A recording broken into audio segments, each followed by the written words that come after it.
So this is a musical group for people over 55 who want to sing and who like to sing, who may have sung before, but not necessarily. So we encourage you all to eventually come up here and join us. But right now you can enjoy our work.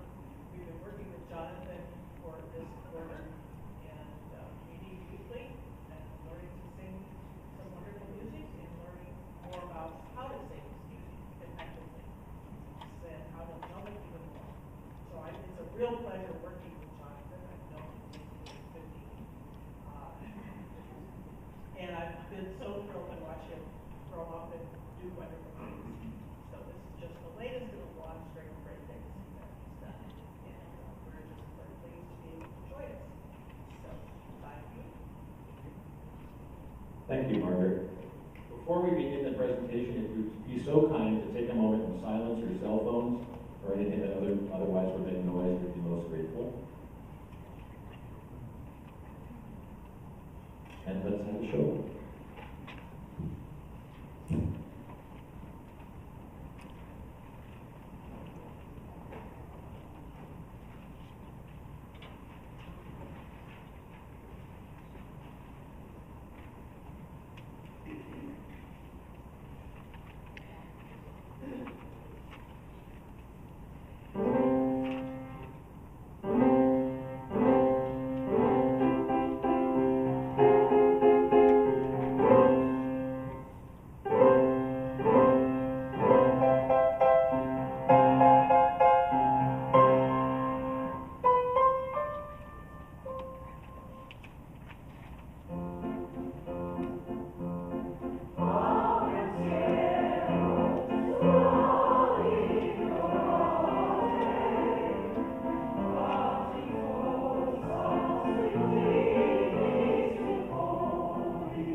We are the Hyde Park Encore Chorale.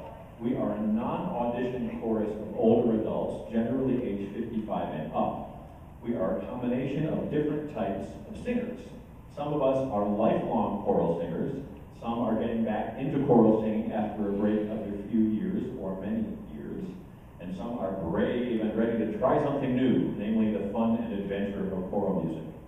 This group behind me has rehearsed for the past 6 weeks on Wednesday mornings at Montgomery Place, and we have a fall session coming up, and we'll talk about that a little bit later in the program. Now back to the music. The song you just heard from Verdi's Pensiero is a famous chorus from the opera Nabucco. Now, in the Italian language, Nabucco is short for Nabucodonosor, the king whom in English we call Nebuchadnezzar. The opera's plot is based on events recorded in the books of Jeremiah and Daniel, following the plight of the Jews as they are assaulted, conquered, and exiled from their homeland. And the lyrics in Italian echo the biblical verses that may be more familiar in either English or Hebrew. By the rivers of Babylon we sat down and wept. The lyrics also are an attempt to stir hope and steadfastness in the hearts of the exiles as they envision a return to their homeland. Now, Va Pensiero has been so popular in Italy that about 30 years ago there was a movement to scrap the existing Italian national anthem and put Va Pensiero in its place. That did not transpire in the legislature, but the song's popularity endures. In fact, it was the opera Nabucco that established Verdi's permanent reputation as a composer. And he said later in life, it is certain that Nabucco was born under a lucky star. So we get to start our concert with a lucky song. As for our next song, there is an Italian connection there too, because the composer who arranged this English folk song for mixed chorus and piano is Luigi Zaninelli, an Italian-American who was born in, of all places, Raritan, New Jersey, studied at the Curtis Institute, and has been a composer and academic for his whole career until his recent retirement. He sometimes composes under the stage name Lou Hayward, only in America, right? So here, arranged by Luigi Zaninelli, is the famous English folk song, The Water is Wide.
battery seems to have expired. So I'll use the resonant acoustic as best I can. We'll see if reinforcements arrive. Now that we've sung that piece, I can tell you a funny story about it. One of our singers asked me if I could give her some background on the folk song, The Water is Wide. I've heard it for most of my life, starting from the early Pete Seeger version that I heard as a young boy. Since then, there have been many recent covers by people ranging from James Taylor to Eva Cassidy, Enya, even the Cowboy Junkies. And John Rutter, the famous English choral composer, has a beautiful arrangement for a cappella choir that I've sung as early as my late teens, early 20s. And if you ever go to church weddings, the composer Hal Hobson has a version that's often sung there with new lyrics, and it's in many of the Protestant hymnals. So I blithely assumed that this song, like so many of the other English ballads, had a history of several hundred years where the same tune and the same text went together, as so many tunes do, with maybe a few variants here and there. Well, imagine my surprise when I learned just last week from the German folklorist Jürgen Kloss that the tune as we know it today was basically stitched together from fragments of several other tunes by the eminent British song collector Cecil Sharp in his book of Somerset Folk Songs, published first in 1906. So the song as we know it is barely 100 years old. Thank you so much. Such is the life of discovery. Anyway, it's a lovely song and a beautiful arrangement. Now for another marriage of old and new material, which pertains to our next song. One of the oldest prayers in the Roman Catholic tradition is the Requiem Mass, which is said, as is the Jewish mourner's Kaddish, in memory of a loved one. The next piece is one of the prayers that is often included in a musical setting of the Requiem, and the text is the Lux Aeterna. It's in Latin, and translated, it goes as follows. Grant them eternal rest, O Lord, and let perpetual light shine upon them. Let eternal light shine upon them, Lord, with your saints in eternity, because you are holy. The exquisite musical setting is by American composer Tom Porter, who is a few years older than me and lives in North Dakota, where he is a university teacher and choral director. And one of the really great things about performing music by living composers is you can talk to them. We'll never know exactly what Johann Sebastian Bach had in mind when he wrote Cantata No. 4 or the Bach B minor, but I emailed Tom Porter to ask him about the Lux Aeterna, and he emailed me back the next day, which is so great. He told me that Lux Aeterna was written in memory of a friend of his, a man named Bill Schmidt, a teacher who grew up in the same community as Tom and actually taught Tom's children. Bill Schmidt died in 2010, and Tom's lovely piece, the Lux Aeterna, was published 2 years later. And I'd often like to know when a composer has occasion to write a piece. Was it just a piece that was welling up inside you that needed to be born, or was there a particular occasion? And what were the emotions behind the creation of this work? And Tom told me, I wanted to write something for Bill that was based on the traditional chant and text from the Requiem Mass, but also focused on the concept, grant him peace and eternal rest. I also wanted the piece to be serene and hopeful. Well, it certainly is that. You'll hear at the beginning the traditional Gregorian melody on the words Requiem Aeterna, and then when the sopranos and altos come in a little bit later with the piano, you'll hear another new melody on the words Lux Aeterna. And what's so wonderful is, like any good piece with a lot of counterpoint, those various melodies work their way through the different voice parts as the piece progresses, and it's really quite remarkable. So please enjoy Tom Porter's Lux Aeterna.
Thank you very much. In the Encore Chorale, we are blessed to have the opportunity to work with a gifted pianist, Amy Wurtz, who serves as our accompanist every week in rehearsal. We're happy to give Amy an opportunity to shine as a soloist, and now is the time for us to enjoy those gifts. In the first movement from Beethoven's Sonata in A-flat major, Opus 110. I give you Amy Wurtz.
We are now going to sing a song together with you. It's almost 100 years old. Fred Fisher's Chicago at Toddlin Town was published in 1922. I'm going to give you a quick note on a few of the historical references in this song. First, can I see a show of hands from those of you out there who remember smelling the Chicago stockyards? Hands up. Okay, very good. Hands down. Thank you. Chicagoans shared the delights of our stockyards with the world from 1864 until 1971, which was the year I moved to Chicago. Now, even though no one really wants to see how a hot dog gets made, in its heyday, there were 25,000 Chicagoans employed in just that process. And at one point, 82% of the meat consumed in the United States was processed right here in the Chicago stockyards. And of course, you couldn't consume all those hot dogs without washing it down with a lot of beer or whiskey or what have you. That leads us to a character in our lyrics, Billy Sunday. Billy had been a professional baseball player, but when he found the gospel at the Pacific Garden Mission right here in Chicago, he chose to spend the rest of his life spreading the good word, which in his case meant trying to lead people away from the evils of drink. Now keep in mind, this is 1922, so this is Prohibition in Chicago. There were a lot of people expending a lot of time in Prohibition and temperance movements trying to get people to stop drinking. Now, Billy was quite a guy, and he had a lot of charisma, but he could not get Chicagoans to stop making or selling hooch, which is why the lyrics in this song called Chicago, the town that Billy Sunday could not shut down.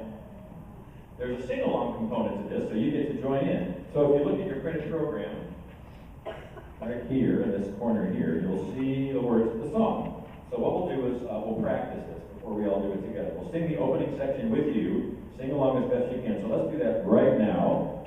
So feet on the ground, sit up straight, get your voices ready, here we go. 1, 2, 1, 2, 3. Chicago, Chicago, that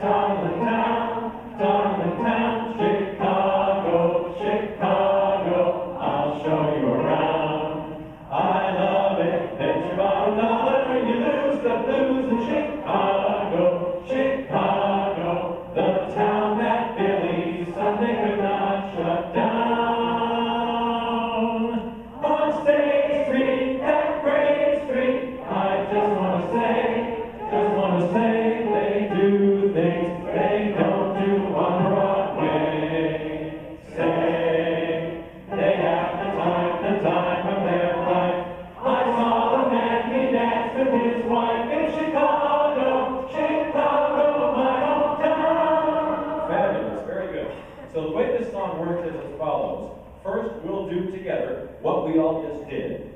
That's the chorus. Then I'll turn around and the choir will have a verse on their own with some new words, and then we'll all join in together on State Street, that great street, just as it says in your printed program. Now, in the verse, listen for a reference to College Inn. You ever seen those cans of chicken broth that say College Inn on them at the grocery store? Okay. College Inn was a classy restaurant in the famous Sherman House Hotel, which used to live at the corner of LaSalle and Randolph, downtown where the Thompson Center is today. The Sherman was very elegant, and the Lithuanian Jew who took over the hotel and made it an elegant success did so in part by insisting on having not only waiters in tuxedos and everyone classy, but he eschewed the current fashion of having live classical music in favor of live jazz. He was the only cat in town doing that at a fancy restaurant. That's why the lyrics that the choir will sing say, in that college, from professors, you learned jazz. So jazz at that point was being used as a verb, just as you might say now, let's swing or jitterbug or tango. Because there were people at the Sherman House and College Inn who could teach you how to dance to jazz music. So let's get ready and have a song.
Well, congratulations. You just sung with Encore Chorale for the first time.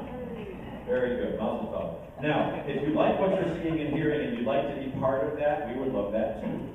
Encore Chorale rehearsals are Wednesday mornings at Montgomery Place from 9:30 to 11 a.m., sorry.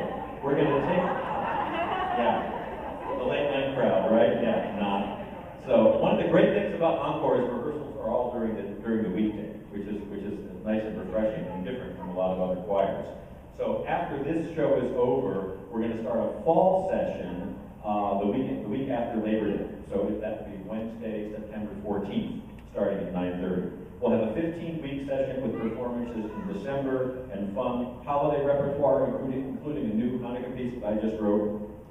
We are incredibly blessed to have 6 encore locations this fall: Gold Coast, Hyde Park, Evanston, Hinsdale, Oak Park River Forest, and Arlington Heights. The response to this has been just incredible. And I'm conducting all of those except River Forest, which will be conducted by my dear friend and colleague, Linda Crabtree Powell. As I said, rehearsals are always on a weekday when it's light outside. On your way out, on the table There are a couple flyers for singers who might be interested, and on the back of your program you can see the address of our website, encoreillinois.org. You can see all the information about there. All the repertoire for the fall session is even listed there. So if you're intrigued and want to learn more, you can do that. You can sign up online.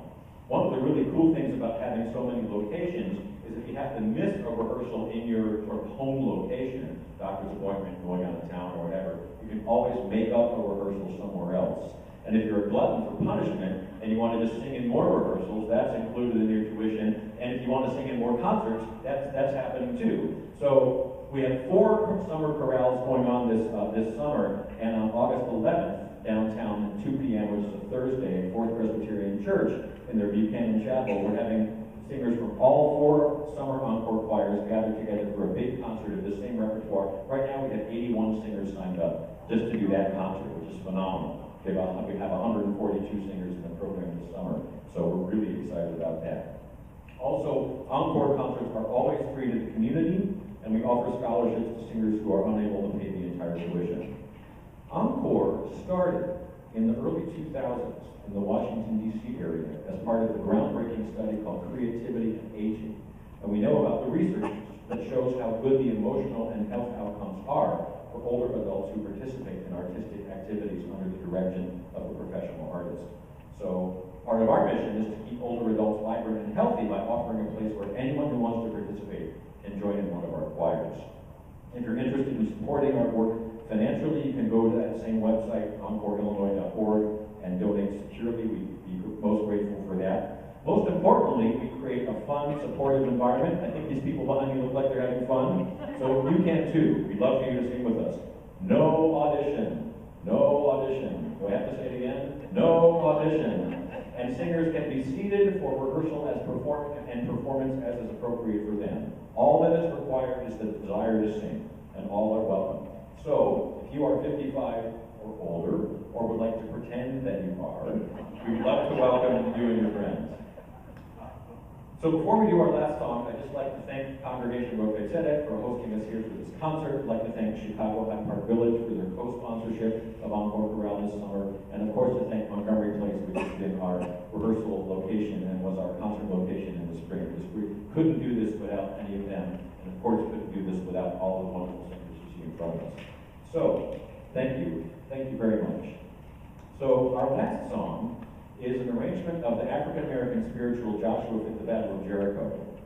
I did the arrangement, and it comes out of an arrangement I did for Chicago a cappella back in 2012.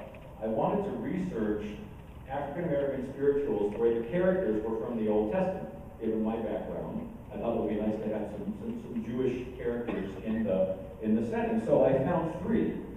Go Down Moses, Did My Lord Deliver Daniel, and Joshua Fit the Battle of Jericho. And there are more than those, but for that particular piece, I decided to do sort of a medley mashup. And I have a friend in Sweden who's a choral conductor and arranger who does amazing things where he sort of looks at the architecture of the tunes and figures out where they're harmonically similar so that you can mash them together. So in order to make this work, it was like a jigsaw puzzle. I had to stretch the rhythm of Go Down Moses so that they could change chords at the same time as Joshua and Daniel, and it was really fun. So when it came time to arrange something for Encore, I just took the Joshua part, added the piano part with help from Amy, and the result is what you have here. Now, if you know anything about the story, Joshua and his band are circling the city of Jericho 7 times, and there's a reference in the last verse that the sopranos have to those lamb, ram, sheep horns. So the lamb, ram, sheep horns begin to blow. What's that? That's the shofar, exactly. So the central commandment of the Jewish New Year, Rosh Hashanah, is Lishmoa Kol Shofar, to hear the sound of the shofar. So I figured I'd better put that into the song. So that while the sopranos are singing about the lamb, ram, sheep horns, everybody else, alto, tenor, bass, I have them do 2 of the shofar blasts. One is, right? And the other was, so listen carefully, you'll actually hear them do that in our arrangement of Joshua Fit the Battle of Jericho. Here we go.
Thank you so much. What a great crowd. You've just been fabulous. Thank you for being here to cheer us on. This concludes the presentation, so come shower these wonderful singers with congratulations and enjoy the rest of your day. Thank you so much.